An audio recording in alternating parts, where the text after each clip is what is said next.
Hello, so this is my Pechacucha Edmodo presentation. I chose language and history through Edmodo. I found some very interesting things that I would like to share with you that you guys could use in your future teachings and classrooms and with your students. I hope you enjoy. So, what I liked about Edmodo is that it has a very easy to use app and website. It's parent accessible, middle and high school, and it has a lot of features and functions that I'm going to dive into as this presentation goes on. But overall, it's really good to use. One of my first things that I liked is the folders. It was really easy to create a folder and add links to them.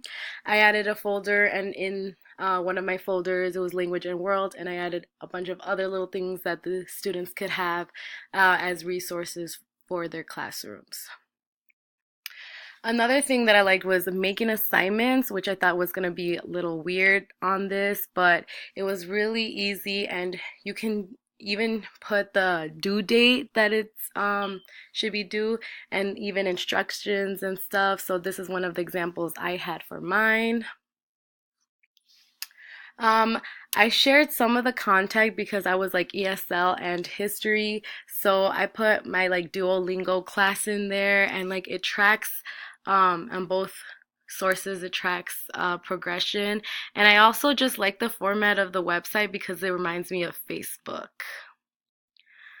Some of the things I liked in here too was that groups that could be really accessible with if you have different focuses and subtopics that you want an individual group to focus on and then share back.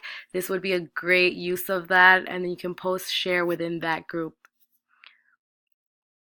What else is there? So there was an office slide, like a page, and you could go into Word online, PowerPoint online, and they don't have to download anything. It just goes to a new like web browser, like tab.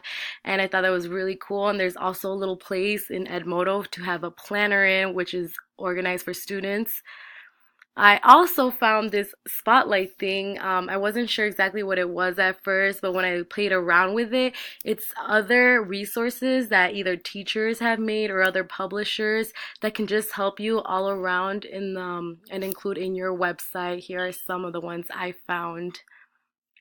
And what I like to think of this is more of like a middle school and high schooler accessible and audience for, just because the format of it is very wordy. I don't think it has as many designs, but like I said, it reminds me of Facebook, and I think that's what kids like.